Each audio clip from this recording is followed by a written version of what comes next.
మత్తయి సువార్త 7వ అధ్యాయము. మీరు తీర్పు తీర్చకుడి, అప్పుడు మిమ్మును గూర్చి తీర్పు తీర్చబడదు. మీరు తీర్పు తీర్చు చొప్పునే మిమ్మును గూర్చియు తీర్పు తీర్చబడును. మీరు కొలుచు కొలత చొప్పుననే మీకును కొలవబడును. నీ కంటిలోనున్న దూలము నెంచక నీ సహోదరుని కంటిలోనున్న నలుసును చూచుట ఎలా?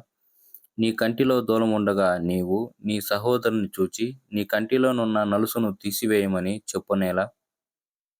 వేషధారి, మొదట నీ కంటిలోనున్న దూలమును తీసుకొనుము, అప్పుడు నీ సహోదరుని కంటిలోనున్న నలుసు తీసివేయుటకు నీకు తేటగా కనబడును. పరిశుద్ధమైనది కుక్కలకు పెట్టకుడి, మీ ముత్యములను పందుల ఎదుట వేయకుడి.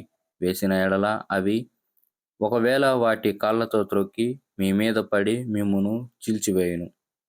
అడుగుడి మీకు ఇయ్యబడును, వెదకుడి మీకు దొరుకును, తట్టుడి మీకు తీయబడును.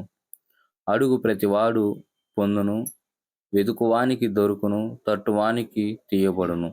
మీలో ఏ మనుష్యుడైనను తన కుమారుడు తన్ను రొట్టెను అడిగిన ఎడల వానికి రాతినిచ్చునా? చేపను అడిగిన ఎడల పామునిచ్చునా? మీరు చెడ్డవారై ఉండియు మీ పిల్లలకు మంచి ఈవులను ఇయ్యనెరిగి ఉండగా, పరలోకమందున్న మీ తండ్రి తన్ను అడుగువారికి అంతకంటే ఎంతో నిశ్చయముగా మంచి ఈవులను ఇచ్చును. కావున మనుషులు మీకు ఏమి చేయవలెనని మీరు కోరుకుందురో అలాగుననే మీరును వారికి చేయుడి. ఇది ధర్మశాస్త్రమును ప్రవక్తల ఉపదేశమునై ఉన్నది. ఇరుకు ద్వారమున ప్రవేశించుడి, నాశనమునకు పోవు ద్వారము వెడల్పును, ఆ దారి విశాలమునై ఉన్నది. దాని ద్వారా ప్రవేశించువారు అనేకులు.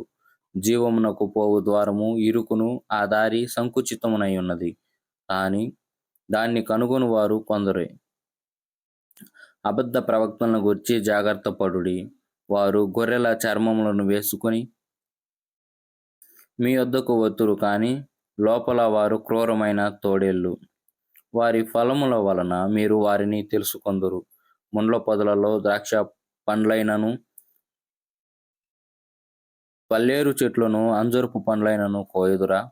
అలాగుననే ప్రతి మంచి చెట్టు మంచి ఫలమును ఫలించును, పనికి మాలిన చెట్టు కాని ఫలమును ఫలించును. మంచి చెట్టు కాని ఫలమును ఫలింపనేరదు, పనికి మాలిన చెట్టు మంచి ఫలములను ఫలింపనేరదు. మంచి ఫలములు ఫలింపని ప్రతి చెట్టు నరకబడి అగ్నిలో వేయబడును. కాబట్టి మీరు వారి ఫలముల వలన వారిని తెలుసుకొందురు.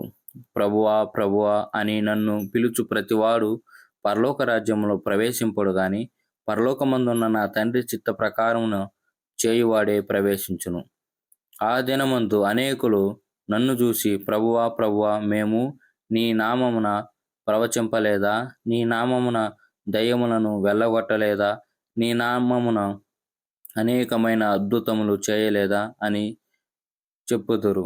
అప్పుడు నేను మిమ్మును ఎన్నడూను ఎరుగను, అక్రమము చేయువారులారా నా యొద్ద నుండి పొండని వారితో చెప్పెదను.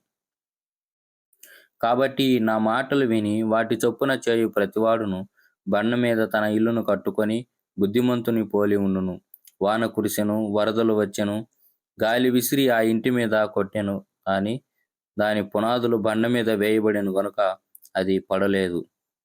మరియు ఈ నా మాటలు విని వాటి చొప్పున చేయని ప్రతివాడు ఇసుక మీద తన ఇల్లును కట్టుకున్న బుద్ధిహీనుని పోలి ఉండును. వాన కురిసెను, వరదలు వచ్చెను, గాలి విసిరి ఆ ఇంటి మీద కొట్టెను, అప్పుడు అది కూలబడెను, దాని పాటు గొప్పదని చెప్పెను. యేసు ఈ మాటలు చెప్పి ముగించినప్పుడు జనసమూహములు ఆయన బోధకు ఆశ్చర్యపరుచుండిరి. ఎలాగనగా ఆయన వారి శాస్త్రుల వలె కాక అధికారము గల వాని వలె వానికి బోధించెను.